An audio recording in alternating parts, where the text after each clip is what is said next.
জয় গুরু সত্যনাম, জয় গুরুর জয়। ওম তৎসৎ, ওম তৎসৎ, ওম তৎসৎ। শুভ সন্ধ্যা। আর এই শুভ সন্ধ্যায় এখানে উপস্থিত আছেন আমার জ্ঞানী গুণী মাতৃমণ্ডলীগণ, উপস্থিত আছেন আমার শিবতুল্য পিতৃমণ্ডলীগণ, সকলের রাতুল চরণী শুভ প্রণাম জানাচ্ছি। আরো প্রণাম জানাচ্ছি যার কথা না বললেই না হয়, আমার পরমারাধ্য গুরুদেব গিরি সম্রাট গিরিজানন্দ গিরি বালক বাবা মহারাজের অভয় চরণে শুভ প্রণাম জানাচ্ছি। আজকে আমরা এখানে যে কারণে সমবেত এই বিশেষ প্রার্থনায় অংশগ্রহণ করেছি, এই প্রার্থনাটা হচ্ছে আমার দাদা শ্রীযুক্ত বাবু সেন্টু রঞ্জন দে ভদ্র মহোদয় কন্যাদায়গ্রস্ত পিতা মেয়েকে বিবাহ বন্ধনে আবদ্ধ করেছেন। পৃথিবীর সমস্ত মাতা, পৃথিবীর সমস্ত পিতা, পিতৃদেব এবং মাতৃদেবী সন্তানের মঙ্গল কামনা করে। পৃথিবীর সমস্ত মাতা এবং পিতা সন্তানের মঙ্গল কামনা করে সুখ শান্তি চায়। এখন বিষয়টা হলো সুখ। সুখ যে শব্দটা বাজারে কিনতে পাওয়া যায় না। জন্ম, মৃত্যু, বিবাহ বন্ধন, রিজিক, এই সমস্ত বিষয়গুলো ভগবানের হাতে। এই সমস্ত বিষয়গুলো ভগবানের হাতে। কিন্তু পৃথিবীর সমস্ত মাতৃদেবী, পিতৃদেবী সন্তানের মঙ্গল কামনা করে। হস্তরেখা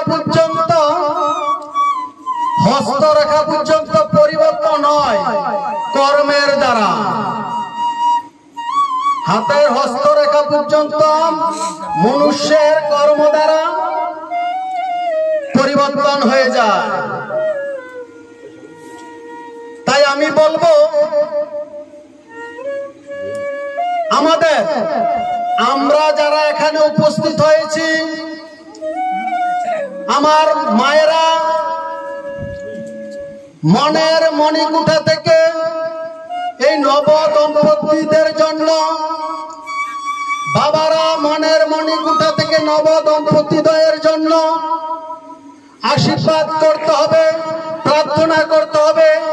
যে যেখান থেকে যে ইষ্টনাম পেয়েছে শ্বাসে প্রশ্বাসে ইষ্টনাম জপতে হবে, তাদের মঙ্গলের জন্য, তাদের সুখের জন্য। সকলের ভাগ্যে সুখ শান্তি থাকে না। সবাই সুখ চায় কিন্তু সুখ পায় না। দুঃখ কেউ চায় না। পৃথিবীর একটা প্রাণী দুঃখ চায় না, তারপরও মানুষ দুঃখ পায়, দুঃখ ভোগ করে। আমরা যারা এখানে উপস্থিত হয়েছি, এখান থেকে উঠে বাড়ি যেতে পারবো তা আমি জানি না। আমাদের জন্ম হওয়াটা নিশ্চিত, অনিশ্চিত। বেঁচে থাকাটা অনিশ্চিত, কিন্তু আমাদের মৃত্যু নিশ্চিত। আমাদের বেঁচে থাকাটা কি অনিশ্চিত। পৃথিবীতে বহু রকমের রোগ অসুস্থতা দেখা দিয়েছে, কিন্তু আমি বাড়ি যেতে পারবো কিনা জানি না। কেন বললাম? কলিহত জীব, অন্নগত প্রাণ আর ধর্ম বিরূপ মন। সবাই একটু মনে মনে ভাবেন তো,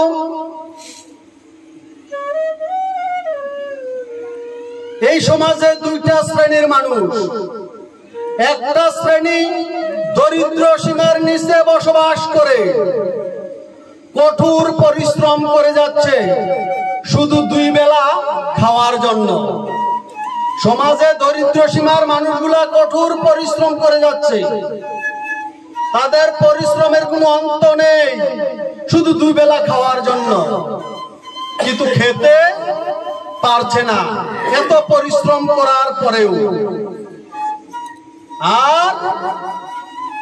আর এক শ্রেণী মানুষের কাছে এমন প্রচুর অর্থবিত্ত সম্পদ, টাকা পয়সা, তারা যদি ঘরে গোবিন্দভোগ চালের ভাত খেতে চায় খেতে পারবে, তাদের কাছে এমন অর্থ রয়েছে।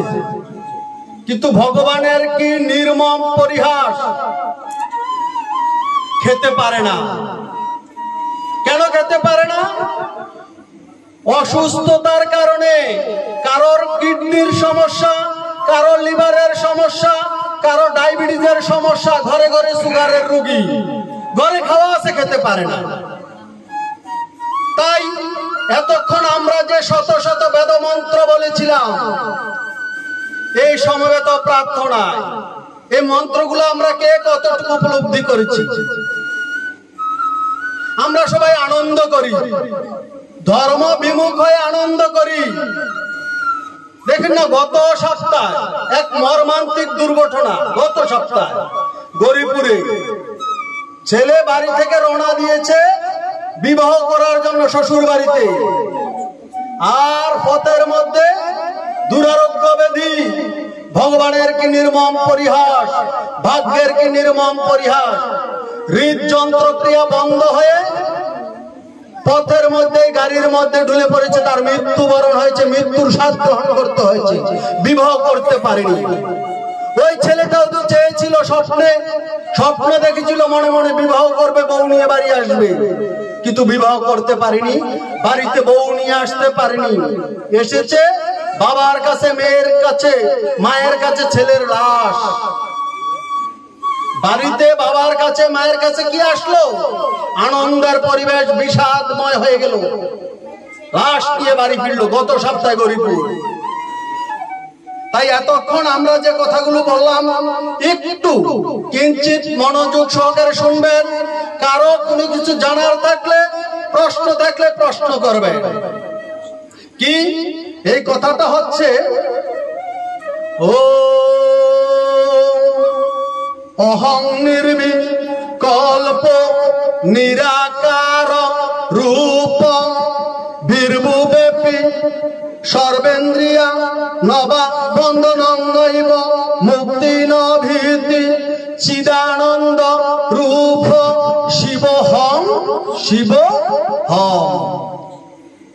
এই যে উপনিষদের কথা, বেদের কথা বললাম, এই কথাগুলো কি সংস্কৃত, আমরা কি বুঝতে পারছি?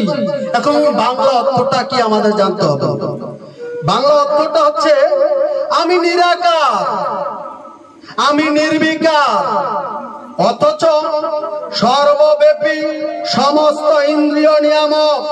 আমার বন্ধন নেই, আমার ভয়াদি নেই, আমার মৃত্যু নেই, জাতিভেদ নেই। সচ্চিদানন্দ স্বরূপ শিব রূপে আমি সর্বত্র বিদ্যমান। তাহলে ভগবান কি বলল? আমি নিরাকার, অথচ সমস্ত ইন্দ্রিয় আমি নিয়ামক, মানে নিয়ন্ত্রণ করি। আমার এই মানব দেহে কতটা ইন্দ্রিয় রয়েছে? 11 ইন্দ্রিয়। আমার এই দেহের মধ্যে কত ইন্দ্রিয়? 11 ইন্দ্রিয়। 10 ইন্দ্রিয়, 1 মন। এই 11 ইন্দ্রিয়কে ভগবান তিনি নিজে নিয়ন্ত্রণ করেন। তাহলে ভগবান গীতাতে বলছে আমি কোনো কর্ম করি না। মানুষ ইন্দ্রিয় বশত কর্ম করে আর কর্মের ফল ভোগ করে। আমরা সবাই কর্মফল ভোগ করছি না, যে যার মতো করে, কম আর বেশি। মানুষের মনে শান্তি নেই, কারো বাড়িতে শান্তি নেই, কারো গ্রামে শান্তি নেই, দোলাদলি, মারামারি, হানাহানি। শাস্ত্রে দেখেন ব্রহ্মজ্ঞানের কথা বলা আছে, আত্মজ্ঞানের কথা বলা আছে, দিব্য জ্ঞানের কথা বলা আছে। এত সমস্ত জ্ঞানের কথা বলা আছে প্রত্যেকটা শাস্ত্রে। কোন শাস্ত্রে মিথ্যা কথা বলেনি, কোন সাধক হিংসার বার্তা নিয়ে আসেনি। প্রত্যেকটা অবতার, প্রত্যেকটা সাধক শান্তির বার্তা নিয়ে আসছে। কিন্তু আমরা সাধকের কথা শুনি না, এই জন্য শান্তি পাই না, অন্তরে ব্যথা ও শান্তি। কিন্তু দেখেন, সাধু সঙ্গ করি না, সাধু সঙ্গে যাই না, হরিসেবায় যাই না, গীতা পাঠে যাই না, চা দোকানে বসে বসে ধর্ম নিয়ে বাড়াবাড়ি করি, কুতর্ক করি। আমরা ধর্ম নিয়ে বাড়াবাড়ি করি না, কুতর্ক করি। তাই ঠাকুর বালক বাবার কথা হলো, কুতর্কে আর শাস্ত্র পাঠে আত্মস্বরূপ জ্ঞাত হয় না।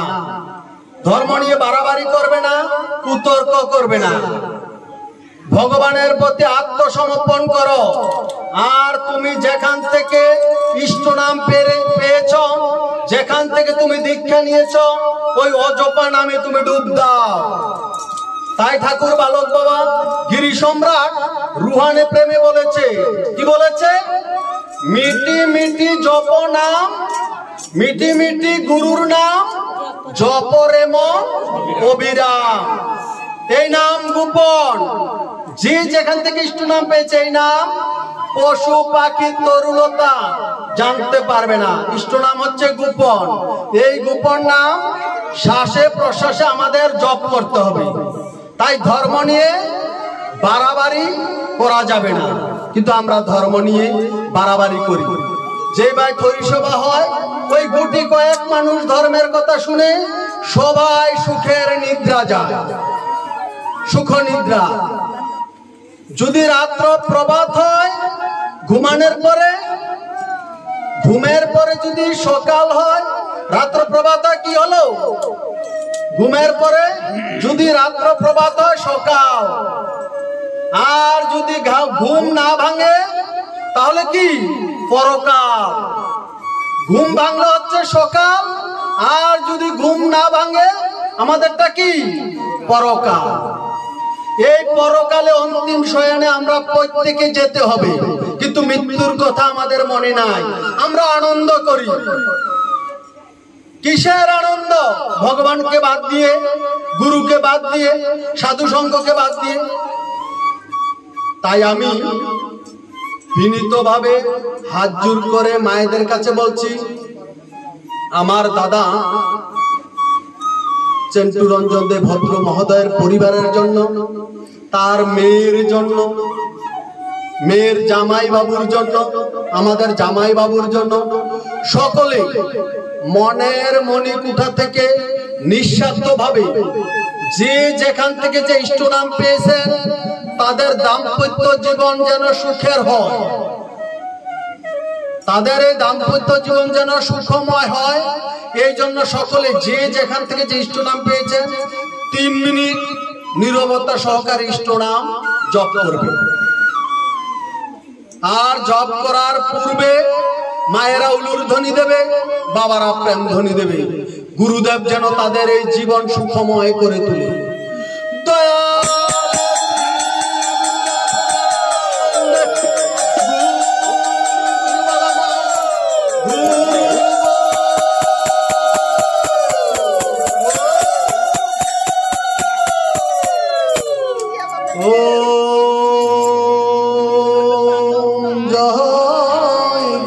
সত্য নাম, জয় গুরুর জয়, জয় গুরু আলেখ বাবা।